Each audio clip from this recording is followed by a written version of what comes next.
First, I am not speaking here as an expert, but as a representative of the Rohingya people. And I'd just like to mention that these Rohingya people, they have long been subjected to persecution. What type of persecution? That is ethnic, religious, and political persecution. And this is a man-made tragedy deeply entrenched in the government's policies of de-Muslimization, exclusion, intolerance, and extermination. The aim is to rid Arakan of the Muslim population. And we have discussed about how the violation is going, human rights violation is perpetrated against the Rohingya people. In a nutshell, I don't want to take time on this. I can say that all types of violation is perpetrated against the Rohingya people. Everything of freedoms is, what's called restricted on the Rohingya people. From marriage, education, to persecution, expulsion from the country, mass murder, or rape, all has been going. These are the human rights violations which are discussed by the United Nations, which draw the attention of the Council. Due to this long persecution for about more than 5 decades, about 1.6 million of the Rohingya people are in diaspora, mainly in Bangladesh, Pakistan, Saudi Arabia, and UAE, in Thailand, India as well, in Thailand and Malaysia, and the other countries of the world, out of their more than 3 million populations. And denied citizenship in Burma and unwanted in Bangladesh and elsewhere, these people become desperate and to risk death on sea since 2008. And it has been increased now, where on their voyage, journey towards Malaysia and other countries, in search of shelter, in search of safe shelter, many people have drawn, and scores of others were detained and in countries or rescued in countries within the region. From 2000, while these people are living in under subhuman condition for more than 5 decades, recently in 2012, an organized massacre occurred and reoccurred against these people from June 2012, and as a resultantly, and even it continues, it's still ongoing. The last we have witnessed this in January, this year in January, in Ducharata massacre, killing about 80 people. Even the UN has confirmed that 848 people were killed. In our record, it said that more than around 100 people. We have got this record of that. So because of these violations and the deadly violations and the massacres, at least 3,000 to 5,000 people were killed or have drawn or missing. And about 150,000 people become displaced, and they are living in a squalid condition, in a apartheid-like camp, IDPs camp, where there is no facility available as to their food, shelter, and medication.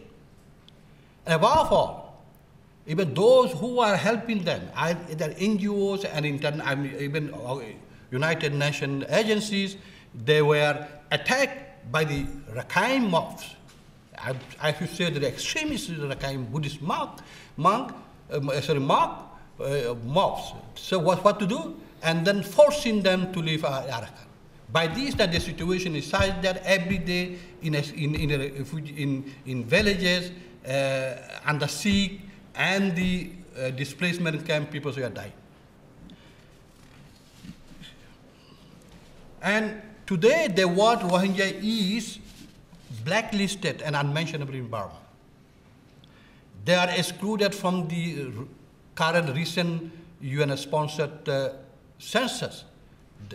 The first in 31 years for not accepting the government's sinister plan to register them as Bengali, a term that implies that they are illegal immigrants from Bangladesh. The popular slogan in the country today is Arakan and Buddhist Rakhines are synonymous, and Muslims or Rohingya have nothing to do in Burma. This is a slogan. That's a popular slogan.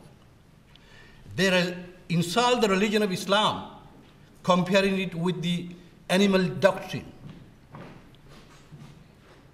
And in a state of giving protection, the head of the state, President Thein Sein himself, said that the only solution of these people's problem is to expel them from the country and to resettle them in the third country. And for this, he is asking help from the United Nations. And as to the opposition leader, Aung San Suu Kyi, we had a very high expectation on her. We supported her. But it is surprising. She is uncharacteristically silent when, in the case of the Rohingya, while this violence is going on. She said she wants to remain neutral. How a man can be, and a popular leader can be neutral in a situation of injustice? This is the thing. So, that's why even groups of people were organized to take to the street, demanding Rohingya expulsion in Burma. That is why the U.S. current ambassador to Burma, this is Derek Mitchell, he rightly said, Rohingya are oppressed by everyone in the country. This is the situation. And the imposition of measures to prevent birth within ethnic Rohingyas, their expulsion from the homeland, and systematic deprivation of their fundamental human rights and freedom, including their Burmese citizenship, while subjecting them to institutionalized persecution, forcing them to live in subhuman conditions, both inside and outside the country, indicate regime's intention to wipe out this minority community from Arakan. This is very clear. Based on the circumstances of crimes against humanity and the ethnic cleansing against Rohingya, with a few factual events mentioned above, and drawing on the UN Genocide Convention of 1948, it is a case of genocide, but carrying on slowly, possibly to evade international condemnation or prosecution. According to Professor Gyori H. Statham, the president of the Genocide Watch, I met him in December. We were together in a university. So the Rohingya peoples are victims of 8 stages of genocide: classification, symbolization, dehumanization, organization, polarization, preparation, and extermination and denial. International response is that although many United Nations and many countries has urged the Burmese government to stop violation against the Rohingyas and to address the root cause of their problem and to grant their citizenship and to treat them fairly, but nothing still, these has not been translated into effective action aimed at holding the President Thein Sein administration accountable for the atrocity crimes. In the contrary, several countries have lifted or suspended, sanctioned, and canceled bilateral debt, and Thein Sein, in defiance of the international opinion, is remained stubbornly in its position to exterminate the Rohingya people to the last man.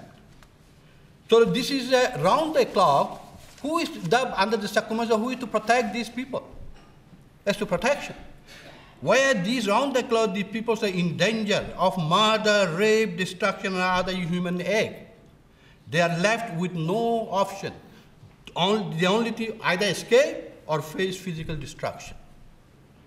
There are several independent investigations that confirm here also, that confirm that crimes against humanity and ethnic cleansing have been committed and has been still ongoing against the Rohingya by the government in Burma, along with all other racist elements ranging from local to state premier, from state party members, from police officer to high commissioner, from local civilian to celebrity, from the opposition to the current government, including the president.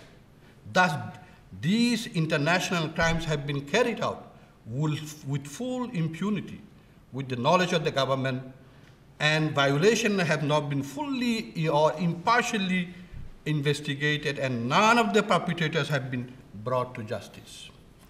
Things in government has full responsibility to ensure security and rule of law, but it is unwilling to protect the Rohingya people. The central and Arakan state administration are guilty of practicing an apartheid policy and committing crimes against humanity, ethnic cleansing and genocide of Rohingya. It has been observed that all sorts of diplomatic avenues have been used and exhausted over the last 2 years. In the case of Rohingya, that's a fact. And Rohingyas continue to face an existential threat. Very soon the whole community will be exterminated if the international community is not acting swiftly to intervene in Arakan to protect the defenseless and dying alive Rohingya people on ground of course, humanitarianism, on the principle of responsibility to protect, in the absence of domestic or national protection.